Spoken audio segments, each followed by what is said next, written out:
Дүн дүн дүн дүн дүн дүн дүн дүрүрү. Хүн болгон хизээ нэгэн цагт хүүхэд байхдаа аян аялж үтсэн. Хүн болгон том стантуудыг мэддэг. Гэхдээ кино болгоныг үтсэн хүн бараг байдаггүй. Mission Impossible буюу бэлэгдэшгүй даалгавар франчайз маань энэ хүрээд дуусж байна. Франчайз жоох үндсэн цуврал нь яг магадгүй таашаа яг энэ нэрээрээ кино цуврал ч юм янз бүр юм хийгдэж магадгүй. Гэхдээ ямар ч байсан 80-аад онд анх гарч исэн цувралаас сэдвэлж 1996 онд бүрийн хэмжээний кино болгож Брайан де Палма найруулагчтайгаар бол хийж байсан удаатай. За тэгээ энэ киноноос хойш Mission Impossible 2 гэж 2000 онд гарсан Джон Ву найруулагчтай. Джон Вугийн хувьд бол Хонконг акшн жанрын супер найруулагч. Таад одоо нөгөө яг барууны Америкийн Холливуудын кино гэх юм бол Face Off гэх кинод Джон Траволта, Николас Кейжтэй тэрийг найруулсан нь бас мэдвэх. За мэдээж Чоу Юн Фатын маш олон алдартай кинонуудыг Джон Ву маань найруулж ирсэн. Кино болгонд тагтаа заавал нисдэг акшн зураг авалт хэсэг дээр нь. Тэгээ Mission Impossible 2 дээр бас тагтаа нисдэг.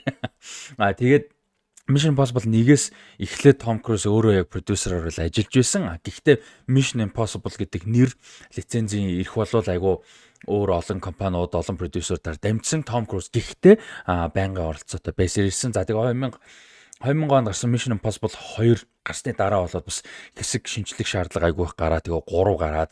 За ингээд 3-ын дараа бол ерөнхийдөө бараг зогсчуудаа гэсэн нэг юм бас байсан. За Том Крузийн карьер паблик талаасаа ч гэсэн ер нь жоохон асуудлуудтай нөгөө нэг хинээс тэр чинь нөгөө ихнэр нь Кэти Холмс те. Кэти Холмсоос салж малах за энэ тэрэ гэдэг ингээд нэг юм карьер мэрэр нь жоохон кино сонголтууд нь ч юм уу жоохон тааруу болж болоод ингээд нэг жоохон хэсэг явж хагаад Mission Impossible Ghost Protocol гэж 2011 онд гарсан киногоор бол маш олон юм шинжилсэн.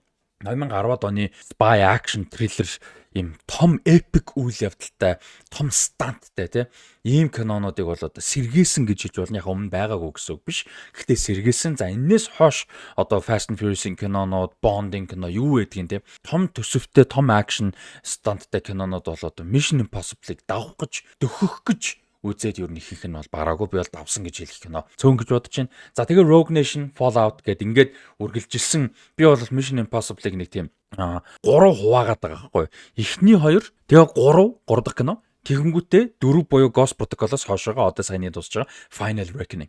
За ингээд ерөнхийдөө нэг юм франчайз 8 кинотой франчайз маань бол дуусчин сүүлийн 4 ангийг дөрвөлэн Christopher McQuarrie найруулсан мань хүн дундуур нь Tom Cruise-тай хамт бас Jack Reacher гээд номноос сэдвсэн 2 киног бас хийгээд бол амжсан.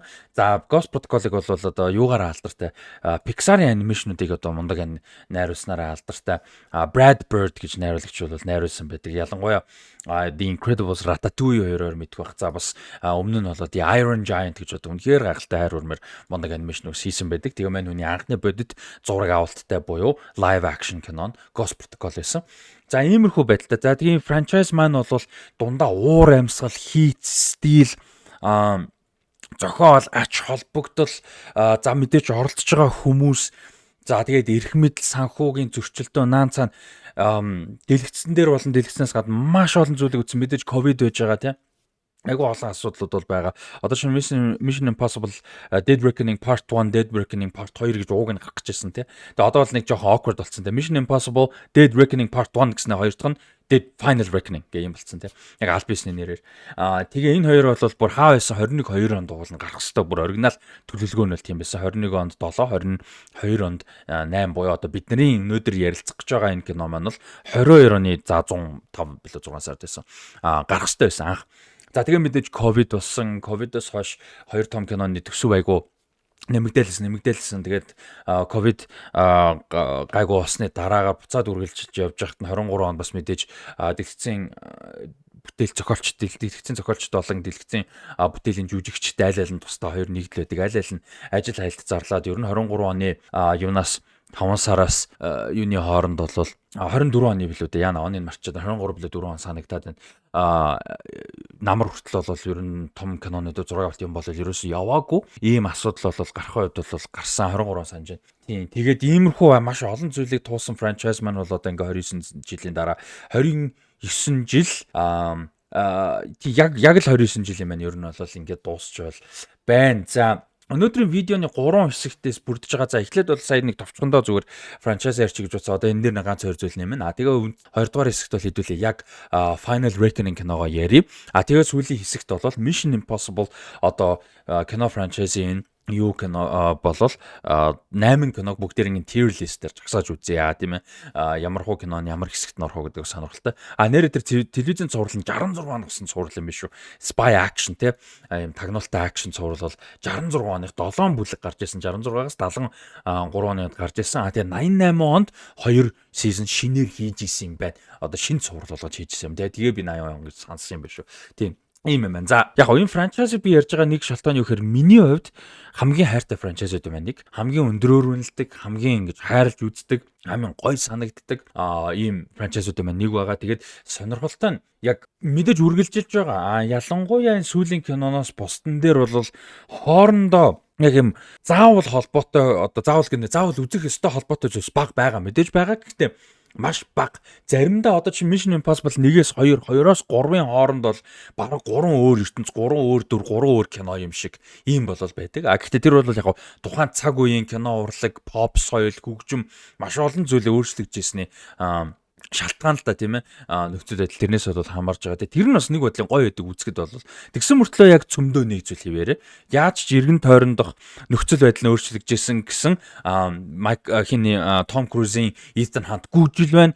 Том Круз Ethan Hunt дэлхийг аварж ил байна. Эргэн тойронд нь Benji Luther ч юм уу хэн байдгийн өөр ихэнхдээ Benji Luther хоёр ихтэй заримдэр нь байхгүй. Ихэнхдээ ингээд туслах бүрэлдэхүүн баг нь бол гоё байж ил байна. Солигдсон ч гэсэн тийм. Ингээд яг үндсэн гоё нэг юм цөм нь бол ерөөсөө алдагдаагүй байсан. Сайн кинон дээрч сул кинон дээрч. Ер нь яг сул гэж хэлчихээр нэг л кино байгаа. Гэхдээ зүгээр ер нь бол тийм тэрийг алдахгүй явсаар бол ирсэн ба. За таад харах юм бол 96 оны Mission Impossible Brian De Palma найруулсан. Brian De Palma-гийн хувьд бол ийм suspense-тэй юм одоо төгшүүртэй. За тийм гинт хэрэгтэй триллер төрлийн кинонууд бол илүү сайн хийдгээ. Одоо Kevin Costner тоглосон Al Capone-ыг барьж байгаа тухай Untouchables гэх кино байдаг. Тэрийг бол хийж исэн. За би андуураг Scarface-ийг хийсэн байдаг санагдаад байна. Brian De Palma-гийн тийм мөн Robert De Niro-гийн De Niro Al Pacino хийдэн андуурч. Al Pacino-гийн Scarface-ийг бас хийсэн байдаг. Тэгээд олон юм кино Carlitos Way гэдэг бас Al Pacino-тай маш гоё gangster crime drama байдаг шүү. 93 он тэр бас үзег хүмүүсээ үзээрэй. Тэгээ яг Carlitos Way хийсний дараа Mission Impossible руу орж ирсэн.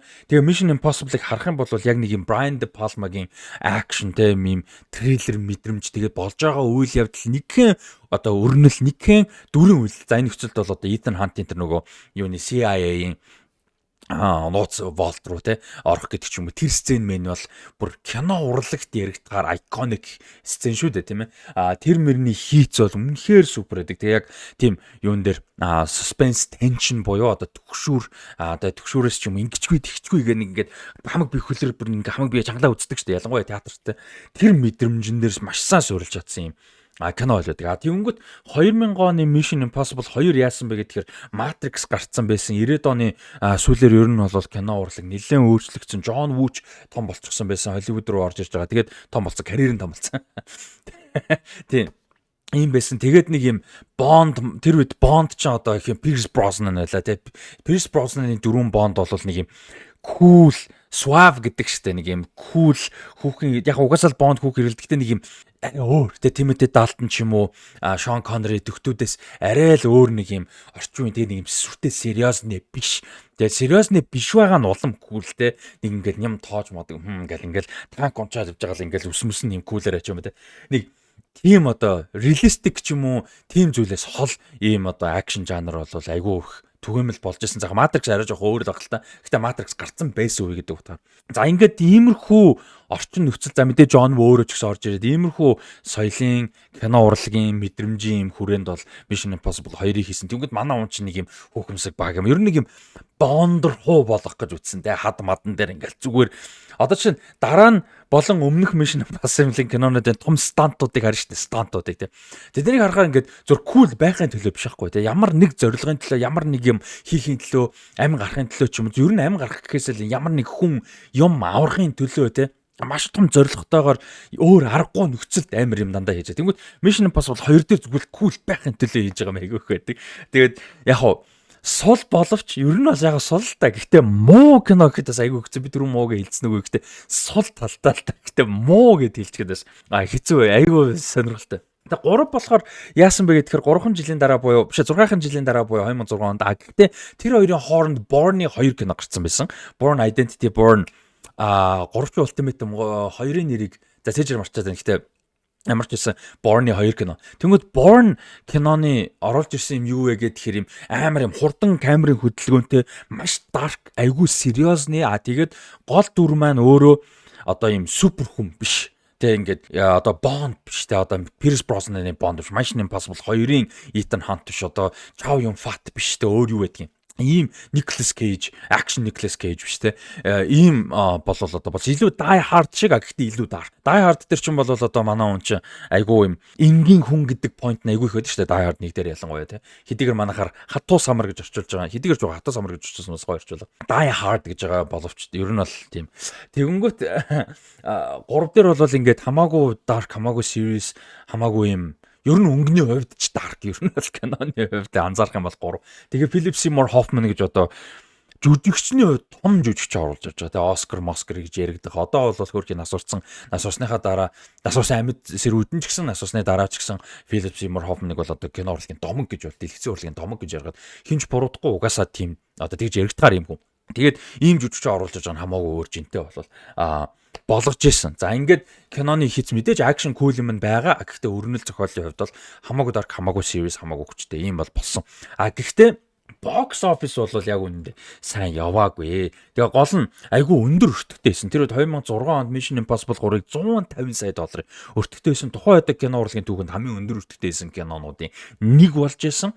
Тэгээд кино маань бол дэлхийд даяар 398 сая долларыг л олсон. Тэр кино одоо чинь ер нь 2.5-аас 3 үржичгээд ойролцоо тоо гарчдаг байхгүй. Ерөнхийдөө төсөв нь жишээ нь 100 сая доллар бол 250-300 сая доллар дэлхийд даяараа олох юм бол одоо юугаа хурлын цэгээд авч байгаа гэх юм уу. Хурлын цэг гэж ярих зүг билүү. Тэр return of investment ерөнхийдөө тэнцэж байгаа зарлаа нөгч байгаа. Иймэрхүү гэж бол хурлын цэг гэдэг хэллэгийг би сайн мэдгүй ш. Мэдгүй ч ойлгохгүй л. Бодсон зүг би бүр. Тэгээ юу юм ба. Тэгээд юу болол хэсэг зогсож байгаа. За тэгээд тэр copyright might-ийн бас нэлээд юм асуудлууд бол гарсан. Тэгээд Ghost Protocol болол яг ойролцоо төсөв. Гэхдээ 2011 онд буюу 5 жилийн дараа гарахтаа бол 145 сая долларын төсөв арай бага, жоохон бага болоод ингэж хийсэн. Тэгээд бүр хамаагүй гоё уур амьсгал ингээд Mission Impossible 2 шиг утгагүй болол биш. Илүү нэгийн атмосферыг авчираад 3-ын seriousness-ыг авчирж байгаа мөртлөө 2-ынхоо култэй гэх юм. Ингээд нэг юм өмнө нь ерөөсөө хийгээгүй Mission Impossible байсан л да Ghost Protocol. Амар фан. Үзэхэд амар фан. Гэхдээ болж байгаа үйл явдал аюул юм айгүй жинхэнэ. Тэгээд Tom Cruise stunt юмнууд нь үнэхээр супер те. Ялангуяа тэр Burj Khalifa-тай stunt бол маш том анхаарал татсан. Дэлхийн хамгийн өндөр барилга. Тэр үед Burj Khalifa ашиглалтанд ороод бас удаагүйсэн санагдаж байна. 10 онд орсон баг. Тэгээд тэнцэнээс ингээ өөрийн биеэр зүгдэж мүгдэд байна тэргээд те. Тэгээд тэр бол бас YouTube-ийн үед бас анхны сошиал медиа дээр суурилсан YouTube дээр суурилсан анхны баг том кинонуудын нэг баггүй. Ялангуяа Mission Impossible franchise дотор бол анхных ч 2006 он гэхэд ч одоо MySpace, Messi юм байсан. Тэгээ Facebook байсан, YouTube байсан. Гэхдээ одоогийнхоо хэмжээний баг 100,000 10,000-ны нэгт ч хүрээгүй байсан юм үе байгаа. Тэнгөө Ghost Protocol бол тэр айгу том нөлөө бас болсон. Тэгээ амжилтын ч нөлөө болсон. Тэгээд амжилтын том нөлөөний нэг болсон. Гэхдээ дээрээс нь бас сайн кино байсан. За тэгээ Rogue Nation, Fallout гэвч. Fallout дээр бас нэг гоё юм нь юу гэхээр нөө хиний Henry Cavill-ын гараа цэнгэлдэг те. Тэр бол одоо тэр баг шот ганцаараа тэр чигээр энэ киноны маркетингийг баг жирээ явчихсан шүү дээ. Тэгээ одоогийн байдлаар бол Fallout кино бол Mission Impossible franchise-ын түүхэнд хамгийн их орлого олсон кино 824 сая долларыг олцоод байгаа.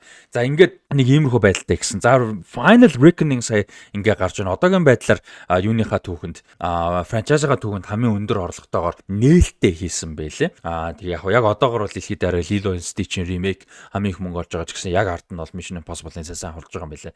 Тийм ба. За Final Reckoning руу тий яг франчайзыг товчхондоо ярьчих гэж бодсон. За Final Reckoning-ийн хувьд бол хүлээлт өндөр байсан. 24 ярьсан Dead Reckoning-аас шууд дараа нь гарах байсан айгүй хоошлоо удаан хүлээгдэж бол эцсийн үр дүнд гарлаа. Сая Cannes Токиод анхны нээлттэй хийчээ. Тэгээ Cannes дээр гараад ингээд одоо бол ирж байна. Тэгээд Tom Cruise-ийн, Christopher McQuarrie-гийн за тэгээ мэдээж энэ хамт ажиллаж байгаа crew те бүрэлдэхүүний одоо ингээ кино урлагтаа маш одоо хайртай. Тэгээд кино урлагтаа одоо яг хийц гэдэг зүйл техник хийц өрнөл юм том стант зураг авалт синема буюу одоо кино театрт үзэх experience гэдэг ч юм уу те.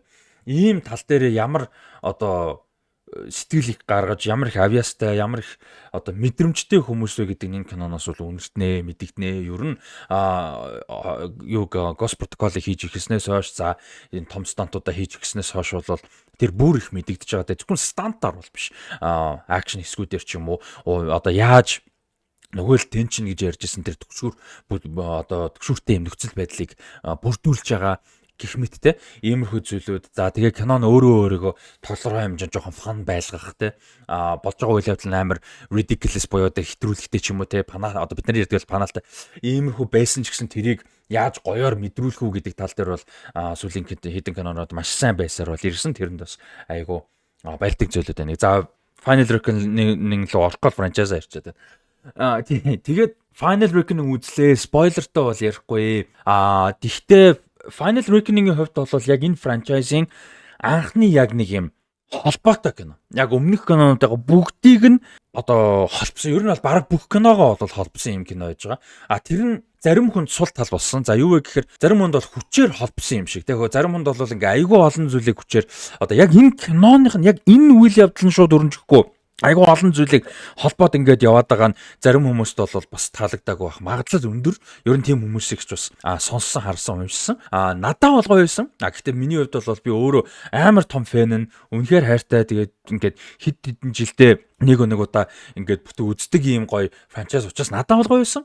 Гэхдээ тэр одоо таалагдаагүй те ингээд хитрхи олон одоо зүйлийг ингээд холбох гэж хичээсэн гэх юм уу. Зарим зүйлийг бол хүчээр холбосон гэж хэлээд би бол үнэхээр санал нийлгээр те таалагдсан мөртлөө нэгтэй юм асуудалтай санагдаагүй мөртлөө хүн асуудалтай байна гэхэд би тэрэн дээр ямар ч хэрэгэлзээгүй те тийм асуудалтай байхыг нь ойлгож байна харж байна гэж хэлэхээр ийм зүйлүүд бол энэ киноны эхний цаг 30 минут нь яалтчгүй байсан. Надад бол гойсон. Гэхдээ яг шинээр орж ирж байгаа хүмүүс бас жоохон тиймэрхүү байсан байж магадгүй. Тэгээ энэ киноны нэг сул тал бас тэрнтэйгээ тодорхой хэмжээнд холбоотой сул тал юу вэ гэхээр эхний нэг цаг 30 минут бол нэгдүгээр өмнөх франчайз кинонууд холбох. Дээрээс нь энэ кино маань өөрөө бүр epic гэж ярьдаг шүү дээ. Одоо Dune, Moon, Lord of the Rings юу гэдгийг те epic хэмжээний одоо юм нэгдүгээрт харж байгаа одоо юутай өнцөгтэй гэх юм уу epic те. Тэрнээсээ гадна үйл явдал өрнөл ач холбогдлын хувьд тэрнээсээ гадна каст жүжигчдийн бүрэлдэхүүн бүр үнэхээр амар том одоо юутай бүрэлдэхүүнтэй. Тэгээд өмнө нь бол ерөөсөө ийм хэмжээнд байгаагүй том бүрэлдэхүүн байгаа. Тэгээ бүр зүжигч тасаад ч та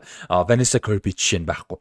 Тэгж яхад л энэ бүр ингээд юм нүсэр том бүрэлдэхүүн. Одоо мэдээж Tom Cruise байгаа. Тэгээ Hayley Atwell өмнөх киноноос орж иж байгаа. Ving Rhames, Simon Pegg хоёр мэдээж эргэж ирнэ. Ойлгомжтой. Isai Morales, Gabriel Гэсэг дүрээрээ эргэж ирж байгаа. Pom Klementieff Paris гэдэг дүрээрээ эргэж ирж байгаа. Henry Czerny Eugene гэдэг дүрийг эн чинь бүр Mission Impossible 1-ийн дүр эргэж ирж байгаа. Өмнө дээр гарч ирсэн санагдаж байна. Angela Bassett айгу кул орж ирсэн. Fallout дээр байсан бол өмнөх киног алгасаад энэ кинон дээр орж ирж байгаа. Тэгээд энэчнээс цаашаа ингээд нэмээ явах юм бол Hannah Waddingham гэж үнэхээр кул жүжигч юм. Маньху одоо та хэд нөгөө Septa Unella гэдэг дүрээр мэдэн штэ Cersei нөгөө Shame гэдэг те. Тэр жүжигч орж байгаа. Nick Offerman гэж одоо домог орж ирж байна. Tramel Tillman гэж одоо Severance цувралаараа одоо олон нийтэд танигдаад байгаа. Үнэхээр кул гоё кул залуу гоё кул жүжигчин орж ирсэн. Shea Wiggum гэж олон карьераараа тэр чигээр ер нь 30-аад нас 40-аад нас төгснөөсөө хойш тэр чигээр дандаа ямар нэг цагдаа мөрдөгчийн дүр тоглодог. Shield Agent Carter дээр тоглолтоор та хэд мэдэх байх гэж бодож байна. Мань хүн орж ирсэн. Гэх мэт ингээд цаашаа явах юм бол Katie O'Brien гээл те. Жүжигчний бүрэлдэхүүн бол ингээд үнэхээр нүсэр болсон. Тэгээ Mission Impossible 1 2-ын зохиолоос 1-ийн дүрээс ингээд 3-ын зохиолоос гэдэг аюулгүй олон зүйлийг ингээд холбож орж ирсэн. Тэр надад гоё. Гэхдээ түрүүн хэлсэн. Тэр бол ингээд юмны суур тавиад юмны суур тавих юмны суурийг тавиад тэр нь өөрөө ямар нэг одоо плот үйл явдал өрнөлийн дахиад суур тавьдаг ч юм уу те. Иймэрхүү өрнөл бол жоохон асуудалтай болол байсан үнэн шүү. Тийм. Надад таалагдсан үг нь хамаагүй тэр чинь таалагдсан мөртлөө тийм гэж үлээж шүүж байна шүү дээ. Ийм бол байсан. Тэгээ кино маань өөрөө бол 2 цаг 50 минут кредиттэйгээ тэгэхээр яг 2 цаг 40 орчим минутын юм кино бол байж байгаа. Тэгээ надад тэр талаасаа бодоход бол бараг 20 минут хасаад 2 цагийн 20 минутын кино болгоцсон байсан бол илүү одоо үзэхэд илүү амартай, илүү юм хурдан, илүү тэхэн өрнжих байсан болоо гэсэн бодлоо ялтчихгүй байна. Гэхдээ сая бол би таалагдаагүй суул гэж бодсон зүйлээ ярьж байна. Тэгээд үлдсэн ярих зүйл нь юу вэ нөхөр? Энэ кино маань бол ер нь эцсийн үр дүндээ амар таалагдсан. Тийм сая ингээ бүтэн цаг 30 минут ийм гэж байгаа мөртлөө яг хуу тэр нь таалагдсан тэ суул гэж хүлээн зөвшөөрж штэ. Тэгсэн мөртлөө ягаад эцсийн үр дүнд би сайн гэж хэлэх гээд байна вэ? Таалагдсан гэж хэлэх гээд нөхөр энэ кино гол хийх ёстой зүйл хамгийн сайн хийсэн. Тэр нь юу вэ гэхээр гол нь акшн.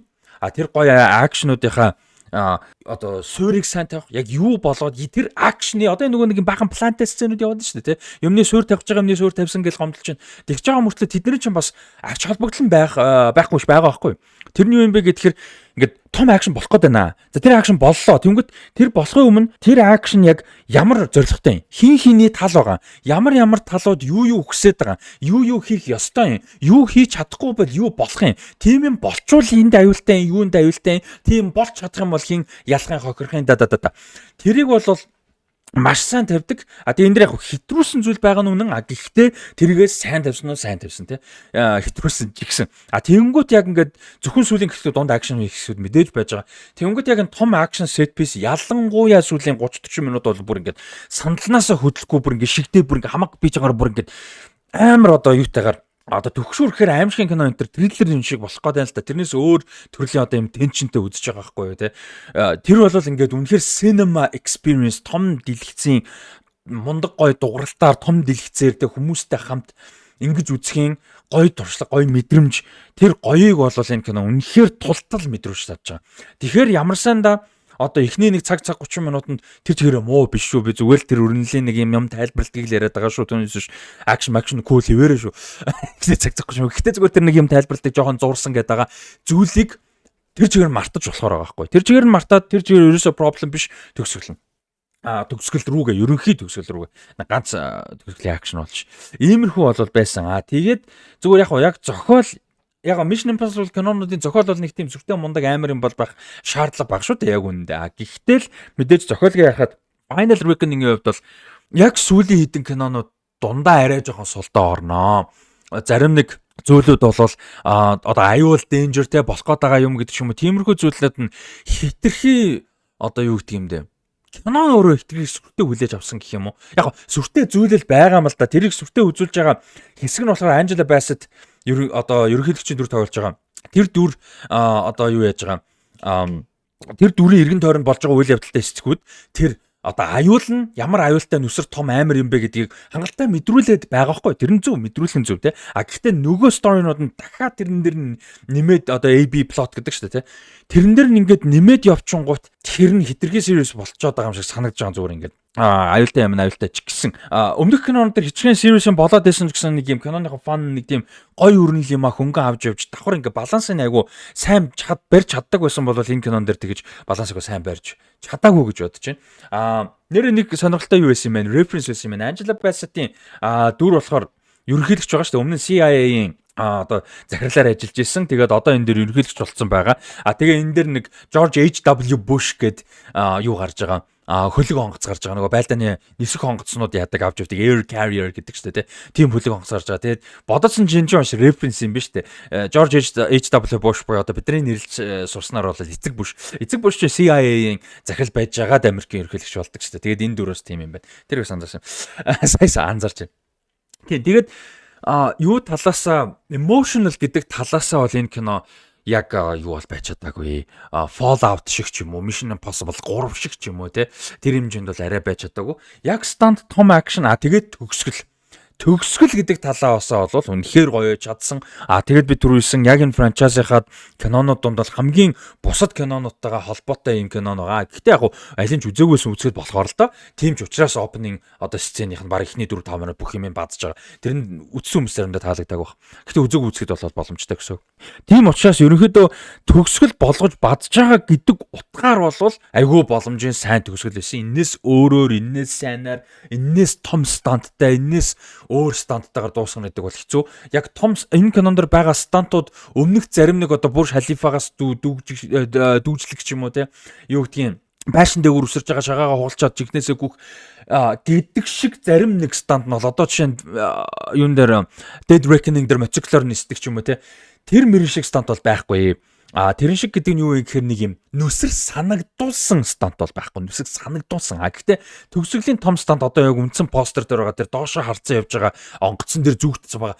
Тэр том секвенс тэр акшн хийсэн тэр жир үнэхээр галзуу байсан. Тэр одоо яаж хийсэн юу юм бэ гэмээр юм нүсэр сүртэй амир тэгэхдээ гол нь personal байхгүй те. Яг юм нүсэр харагдахаасаа илүү яг үзэж байгаад ойлгохоор зүгээр ингээ халт зураг харахаар яа окей гэхээр те юу гэдэг ингээд хавцлаас моциклоор өсрөх дэлхийн ам өндөр байшингаас чихнээсээ зүгдэх хөөрж байгаа цэргийн онгоцноос гадаа нь чихнээсээ зүгдээд явхаас арай бага харагдж байгаа юм шиг боловч яг ингээ үзэхэд бол ямар амир юм бэ гэдгийг мэдрүүлж байгаа. Тийм чи яг чихнээсээ өөрөө стантуудаа хийж байгаа. Яг энэ дэр уяа муяата ч юм аюулгүй юмнууд зөндөө мэдээж орсон байгаа ойлгомжтой. Гэхдээ л яг өөрөө жихнээсээ нисэж байгаа онгоцсон дээр жихнээсээ зүгдэж байгаа. Аюулгүй одоо арга хэмжээ зөнд авсан ч гэсэн. Тэгэнгүүт жихнээсээ уучраас тэр хэсүүдийн зураг авалт, тэр хэсгийн акшн, тэр хэсгийн тэр төгшүүр гэдэг зүйлүүд бол үнэхээр супер мэдээж байгаа. Тэгээд тэрнтэй зэрэгтэж байгаа үйл явдал одоо би плот гэдэг шиг те зэрэгтэж байгаа үйл явдал өрнөлүүд бол бас үнэхээр гоё болол байж чадсан. Хейли Атвелл бол үнэхээр гоё байлаа. Ойрд Хейли Атвеллыг олон хараад бас гоё сайхан энд гейм дахиж үзээд Хейли Атвелл халт гараад тэгээд Black Mirror би одоо анхнаас нь үзээ явж байгаа season 2-ын эхний яг дээр гарч илээ айгуу гоё байсан. Ойрд бас Хейли Атвелл олон үзээд гоё байна. Тэгээд Mission Impossible. Тэгээд энэ дээр жишээ нь Mission Impossible Final Reckoning-ийн hype яаж игсэн, миний хувьд яаж игсэн бэ гэхээр CinemaCon дээр анх шууд маркетинг хийсэн. Тэр бол бүр үнэхээр супер бол байсан. Тэр нөгөө CinemaCon гэдэг үйл явдал шүү дээ. Дэлхийд дараа кино яг Америкийн кино театрын эзэмшигчдийн одоо холбоот гэх юм нийтлэл гэх юм тэнцэнс хийдэг үйл ажиллагаа. Гэхдээ дэлхийд дараа одоо кино театруудын хүмүүс ирж оролцдог. За тэгээд том студиуд бол тухайн жилдээ гарах гэж байгаа бүтээлүүдээ бас одоо рекламддаг, танилцуулдаг, одууд ирдэг иймэрхүү юм бол байдаг. Тэгээд тэр үед юу болвол дуусааг байсан. Зураг авалт нь бол дуусаагүй бүр ингээд юун трейлертэй тэрнлэж орох боломжгүй байсан. Тэгтээ тэнцээ трейлер хийхдээ бол үнэхээр юм одоо супер тизер бол хийсэн байдаг. Тэ ингээд кино театрт уулзцагаа гэдэг ингээд ийм онгоцон дээр биш ингээд одоо салхингээ хийсэд байгаа юмнаас яриад тэгээд зураг авалт ингээ хойшсон ч юм мань хүн тэнгэр дээр онгоцон дээр хажууд ингээ нисэж байгаа онгоцны гадаа зөкссөн ингэсэн явж идэг. Тэр шот мод бол үнэхээр супер. Тэгээд тэр өөрөө сайн одоо юу болчихж байгаа байхгүй те. Тизер реклам болчихж байгаа байхгүй те. Тэгээд тэр бол яалтчгүй юу байсан. Гоё байсан. Одоо жишээ нь ингэж байгаа байхгүй энэ ч ингээ онгоц доошоо хараад энэ зүгээр постэр дээр трейлер дээр байгаа юм учраас ярьж байгаа шүү спойлер. Одоо ингээ доошоогоо хараад ингээ жинхнээсээ нисэж байгаа онгоцсон дээр жинхнээсээ Том Круз зүгцсэн. Тэгээ нисэгч нь яг одоо тэр онгоцыг амьдрал дээр нисэж байгаа нисэгч нь green suit гэдэг чинь ногоон юм ховц өмссөн. Тийм байсан. Тэгээд тэрийг нь компьютераар харилцсан гэж байна. Тэгэхээр Том Круз жинхнээсээ нисэж байгаа онгоцсон дээр жинхнээсээ доош харцсан онгоцсон дээр зүгдээд ингээ явдсан гэдэг ч юм уу те. Тэгээд тэрийг дигнээс зураг авалт аавна гэдэг ямар байх вэ? Ингээд бодохоор энэ бол яг тэр талаас нь үнэхээр гоё байсан. Тэгээ надад бол яг театрт энэ киноныг үзэх боломж өгсөнд амар баяртай байгаа. Юунаас хойш ялангуяа Ghost Protocol-оос хойш бол бүгдээрингийн театрт ингээд Монголдо үзэх боломжтой байгаа тавал ингээд үзчихлээ. Энэ бол гоё байсан. Гоё байла. Зарим хүмүүс таалагдах магадлал бол би байгаа гэж бас бодож байна. Ялангуяа ихний нэг цаг 30 минутын тайлбар exposition, хуучин дүрүүдийг тайлбарлах, шинэ хуучин дүрээс одоо хуучин кинонуудаас шинэ дүр орж ирэх, хуучин кинонуудаас зохиолын элемент орж ирэх, ямар нэг item орж ирэх. Тэгээд юу яах? Шинэ дүрүүдийг танилцуулах, шинэ дүрүүд орж ирэх, тэрний нөлөөг танилцуулах гэх мэт ийм exposition гэж ярддаг те тайлбар гэх юм уу. Ийм зүйл бол арай жоохон хэцэн. Тэгээд надад гойсон хүмүүс тийм. Тийм тэгээд каст гойсон Ving Rhames, Simon Pegg хоёр маань бол одоо Luther Benji хоёртой хизээд гоё байдаг дээ хизээд гоё байсаар байла. Яг Ving Rhames-ийг илүү гоё ашигласан бол гэж бас бодлоо. Гэхдээ одоо яг тэгэл дуусж байгаа франчайз учраас яаж ашигласан талаар нь та хэдийгээр сан сэтгэлээ бас хуалцсан үз. За одоо хэдүүлээ юу яа? Dead Reckoning Dead нэг юм марчиж. Dead Reckoning-ийн Final Reckoning шүүслэр. Final Reckoning-ийн хөгжим ямар гоё.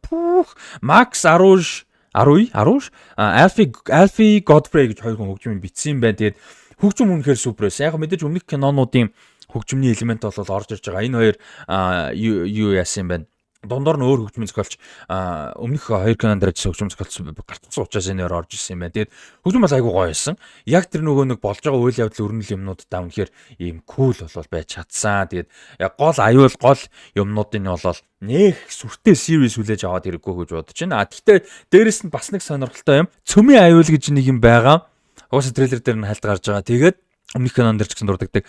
Бас нэг айгу гоё юм нь юу гэхээр энэ киноны ачаар мдэггүй байсан хүмүүс юу яах вэ гэж бодсон. Дэлхийд байдаг улс одоо яг хэдэн улс яг аль аль улсууд цөмийн зэвсэгтэй юм бэ гэдгийг мэдэж авах гэж бодсон. Тэр бол бас айгу фан санагдсан шүү. Тийм мдэггүй хүмүүс бол аль аль мэддэг хүмүүс бас байгаа. Ийм байна. За тэгээ хэдүүлээ юу яа гэж бодож байна. Бүх кинонуудаа нэг ранкинг хийгээд үзье. Бас ямар санагдах нь одоо нийлээд бол эн чинь юу байгаа ш 8 кино яж байгаа. Тэгээд 8 киногоо хийдүүлээ. Ранкинг хийж үзье. За энэ үж байна. За хэдүүлээ. Харъя. За нэг эхнийх бол одоо Том Круз ойлгомжтой Mission Impossible Brian De Palma 1996 хамаагүй төсөв багтай тэгээд яг том акшн багтай гэхдээ том акшн нь сүртэй тэгээд John Voight хэсэг дөрүүдийг санагдчих чинь те Angelina Jolie яав. Хэсэг дөрүүдийн нэг. Том Круз бас нэлээд залуу байсан. Том Круз ер нь яг акшн руу ороод эхэлсэн. Яг 80-аад онд бол Top Gun акшн тоглолцсон. Гэтэ тэрнээс хойш хэсэг бас драматик дөрүүдэд тоглолцсон. Ийм болол байсан. Манай хүн ч одоо 2 удаагийн Oscar nominated жүжигчин шүү дээ. 2 удаа санагдаж байна те. Born on the 4th of July юу 2 байдаг лээ. Эсвэл 1 байдаг ч лөө. Golden Globe нь 2 лөө. Ийм санагдаж байна. Тэгээд мань хүн бол яг бүр ингээд том нүсэр ихний акшн кинон гэж хэлж болно. Top Gun-ыг тооцох юм бол 2 тонн. Top Gun-ыг тооцол байх л та яалтчгүй. Ийм ба. Тэгээ Top Gun энэ хоёр чинь гэхдээ хоорондоо 10 жилийн зөрүүтэй. Тэгээд айгүй юм том гой шинжлэлүүдийг авчирсан. Тухайн spy drama кинонууд дундаа нэлээд өөр урамсалтай. Ялангуяа нөгөө түр ярьсан Brian De Palma найруулсан гэдэг нь өөрөө их том зүйл болж ирсэн. Тэгээ би бол эхний хэл чинь ямар ч үсэн A руу оруулъя гэж бодож байна. Ямар ч харъя те. За Mission Impossible 2 бол биднэрт бас одоо юуг авчирсан Limp Bizkit-ийн алдарт дууг авчирсан юм кино. Үнэхээр John Woo style тэр үрийн акшн өрнөлийг бол одоо битрүүлсэн ийм фан кино. Хамгийн фан кино гэж яг тэр чигээрээ бол тэ. Гэтэ сулаа. Сулал яалч уу сул та. Яалч уу сул. Зөв BC2-ийн дунд тавьчмаар харагдаад байгаа байхгүй надад болохоор. Яг C-хэр бас нэг арай жоохон муу юм шиг ойлголт өгчгөөд BC2-ийн дунд байвал зүгээр ч юм шиг нэг юм санагдаад байна. За C гэж яалтчих. За Mission Impossible 3 болвол юунаас илүү кино. За илүү гэхээр бас хэцүү маа. Мэдээж хийцний хувьд ялангуяа акшн тэгээд драма талаасаа илүү production сайтай л да. Нэгийг бодвол гэхдээ илүү serious те. Гэхдээ нэг чинь тухайн цаг үедээ юу билээ. Тэгээд ерөөсө 2 том action sequence те төгсгөлийн болон тэр юунаас өрөөнөөс юм хулгайлж байгаа хоёр ямар амар нөлөөтэй чухал гоё хийцтэй билээ гэж бодгоор тэгээ Праг дүүл явж байгаад болж байгаа хэсэг мэсэг бол бас сүртэй шүү дээ. Тэгэхээр 3-аас 3 ч сайн л да. За ер нь ингээ зөвөр 3-ыг арай нэгийг гүцэхгүй гэж бодоод ирчихэ. За тэгээ Ghost Protocol те Fallout ш Ghost Protocol бол S-tier гэж бодож байна. Ghost Protocol шиг spy action thriller fun гоё нүсэр бүтээлч ийм кино бол ховроо тэг амар фан ахгүй юугаал нь те яг гол фан байгаа юмыг нь Simon Pegg-ийн Benji оруулж ирж байгаа. Гэхдээ Tom Cruise комедик мэдрэмж сайтай жүжигчин гэдгээ ер нь энэ Ghost Protocol-оос хоошоо бол айгуу гой харуулж чадсан. Ер нь Ghost Protocol, Fallout, Rogue Nation гэсэн 3 дээр ялангуяа энэ 3 дээр бол комедик жүжигчин чадвар гэдгийг бас харуулсан гэж бодож байна. Fallout, Ghost Protocol-оос бол дутхгүй. За ер нь илүү юу гэхээс ялангуяа Henry Cavill-ийн гараа цэнгэлдэг та. Тэр хэсэг бол айгуу чухал. Тэгээ дилт зодуулсан шүү дээ. Henry Cavill хин хоёр Tom Cruise хоёр бүр тэр нойлын өрөөнд бүр нэг амар зодуулдаг. Тэр хэсэг гоё байхгүй. Тэр чинь ингээд нэг юм гол дүрийг хитрхи serious хүлээж авахгүй байна гэдэг бас урамтай байхгүй юу те. Тэр бол айгуу гоё хэсэг. Rogue Nation-ыг эхлэе явах хэрэгтэй байсан шүү дээ. Fallout руу шууд орчих. Rogue Nation Fallout-аас илүү шүү. Ер нь яг энэ дундаа би бол Ghost Protocol-аас илүү гэж бодож байна. Би Rogue Nation миний хувьд бол баг хамгийн сайн кино. Бүх талаасаа. Яг зохиол, өрнөл, action, stunt, эсрэг дүр, нөлөө, series, fun, туслах дүрүүд, cool дүрүүд бүх юм ерөөсө бүх юмнаас орж ирээ. Тэгэл явж байгаа, аялж байгаа, улс мос гарч байгаа машин, зашин юу байдгийг ерөөсөө ямар талаас дурдж болж найруулга, зохиол, хөгжим те. ерөөсө дурдж болох бүх талаас хамгийн супер кино нь бол би Rogue Nation гэж бол хэлмээр байгаа. Тэгээ Ghost Protocol Fallout гэхэд бол би бол болж гин гэж бодож чинь дараалын үед. Тэгээд Dead Reckoning Part 1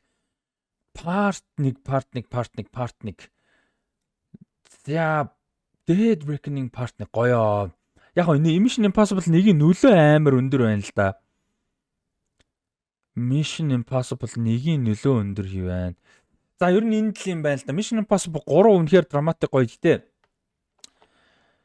За юу гэдэгтэй тутахгүй драматика. Dead Reckoning ер нь бол гоё шүү. Би бол Dead Reckoning-ийг Mission Impossible 3-ын дээр оруулахад бол нэх тийм юутай санагдахгүй байна. Асуудалтай бол санагдахгүй байна. Яг нэг зүгээр iconic гэдэг юм нь үнэхээр амар яваад байна л да. Ерөнхий бүтнээр нь харах юм бол бас Dead Reckoning бараг илүү ч юм шиг ийм санагдаж байна. Тэгээд Final Reckoning-ийг бол яг энд оруулахад бол болж гинөө арай гүцгүй. Нийтийг бол арай гүцгүй. Маш сайн төвсөлж чадсан action stunt юмнууд бол одоо энэ хідээс бас дутгааргүй байсан ч гэсэн бас яг дунд нь сул талууд байсан гэдэг төр ярьсан те. За тэгээд харах юм бол Rogue Nation, Ghost Protocol, Fallout. Энэ гурав S tier би бол энэ дээр бол ерөөсөө асуудалгүй санагдаж байна.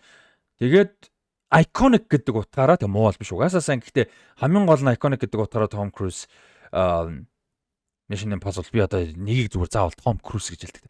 Mission Impossible. За тэгээд Final Dead Reckoning 3, Final Reckoning, Mission Impossible 2. За энэ ийм шүү заяа. Бас арай данс юм шээ. Инхээр бас арай сайн болчих гээд байна. Нэг ийм баггүй. За ийм юм байна. Тэгээд юуны хувьд бол Mission Impossible бол миний бас айгүй хайртай franchise. Тэгээд далмаар нь бас дуусж байгаа юм чинь tier list хийгээд амжлаа. Манай хэд өөрсдийнхөө саяных шиг юм SABC гэдэг ч юм ингээ гоё комментер tier listтэй бас илгээгээр хэрвээ бүгдийг үзчихсэн бол тэг үзээгүй бол үзээрэй гэж зөвлөмөр байна. Ер нь юунууд дээр сая сүүлд нэг хэсэг Netflix дээр кинонууд нь байсан, Amazon Prime дээр ч байсан. За Look TV comedy юмнууд дээр IPTV-нууд дээр ч гэсэн бас байгаа гэж бодож байна. Ер нь боломж нь байвал нэг гоё нөхөд үзчихээрээ. Ер нь бол харамсахгүй айгу гоё фан сүртэй нүсэр ийм гоё франчайз шүү дээ. Тэгээд бас ер нь бол би 2011 онд Ghost Protocol series-нд бол маш их баярлдаг. Тэгээд одоо бол дуусч байна. 14 жил яваад дуусч чинь яг Ghost Protocol гэснээс хойш яг оригиналаас хойш 30 жил 29 жилийн дараа дуусч байна. Тэгэл нөгөө нэг алдартай акшн хэсгүүд Tom Cruise гүйдэг тийм ээ. Ийм гоё мемнүүд, culture одоо соёлын series зүйл ч гэсэн fun зүйлүүд ч гэсэн хөгжилтэй зүйлүүд ч гэсэн болол олон гарлаа. Тэгээд энэ franchise-ийн бас фэн олон байна гэж найдаж байна, олон байгаа гэж найдаж байна. Хэдийгээр дууссан ч гэсэн ирээдүйд бас шинэ фэнүүд олон төрнө гэж найдаж байна. Том Крузийн карьерийн 30 жилийн карьерийг бас өөрөө мэдээж 30-аас олон жилийн карьертэй ч гэсэн 30, 40, 50 жилийн гаргийнхаа 30 жилийг үнэхээр их сэтгэлээ гаргаж хийсэн одоо Том Круз гэхэд л яалтчгүй одоо Mission Impossible гэж бодогдохоор ямар өөр мундаг карьертэй билээ тийм ээ. Mission Impossible хасгад л өөрөө мундаг карьертэй хүн шүү дээ. Тэгсэн мөртлөө одоо Mission Impossible гэж хэлэхээр тодорхойлохоор юм бол болчлоо. Тэгээд цаашаага юу их бол гэдэг маш сонирн байна. Маний хүн бол цаашаага 100 нас хүртлээр кино хийнэ гэж байгаа. Акшн кино, комеди, драма би бол кино урлагт маш хайртай. Кино хийх процесс маш хайртай. Би синема хайртай би бол зогсохгүй л гэдэг байгаа. Тэгээд Джеймс Камерон, Кристофер Нолан гэдэг шиг ийм кино урлагт өөрөө бүр юм нэг юм Damien Chazelle те ийм нэг бүр үнэхээр синемад хайртай юм уран бүтээлчд олон байгаасаа ийм уран бүтээлчд байдагт бас баярлдаг. Та хэдийн юм хайртай уран бүтээлчд бас хин байдаг санаа сэтгэлдүүдээ хуваалцаарай. Тэгээд боцноос уртэр юу бичлэг болчлоо. Гэхдээ хамт исэн бүгдээрэнд нь баярлалаа. Тэгээд дараагийн ревювээр уулзлаа. Баяртай сошиалууд дээр дагаараа Instagram, Facebook дээр дагаараа donation хийж дэмжээрэй. Тэгээд дараагийн ревюуд ер нь Black Mirror season 2 3 гээд явах бах. Тэгээд өөр бас бодсон хэд хэдэн сонирхолтой юмд бас байж байгаа. Одоо 6 сарын 5 билүү 6-нд юуны ертөнцид дараа 7 хоногт Predator ертөнцид үйл явдал болох Killer of Killers гэж үнэхээр зөвүүн бүтээл бол гарч байгаа шүү. Шинэ бүтэн трейлер гарцсан байгаа. Тэрэн дээр акшн бичлэг бол хийхгүй. Гэхдээ өмнөх тийзер дээр хийцэн байгаа. Тэгээд тэрний ревю бас одоо дараалагт орох нь байна. Тэгээд олон гоё кинонууд ревюуд ерөн тогтмол орно шүү дээ. Тийм учраас үзээрэй, дэмжээрэй, subscribe дараад бусдантайгаа хуваалцаарай. Тэгээд өнөөдрийн ревютэй хамтсан бүгдээр нь баярлалаа. Баяр таа.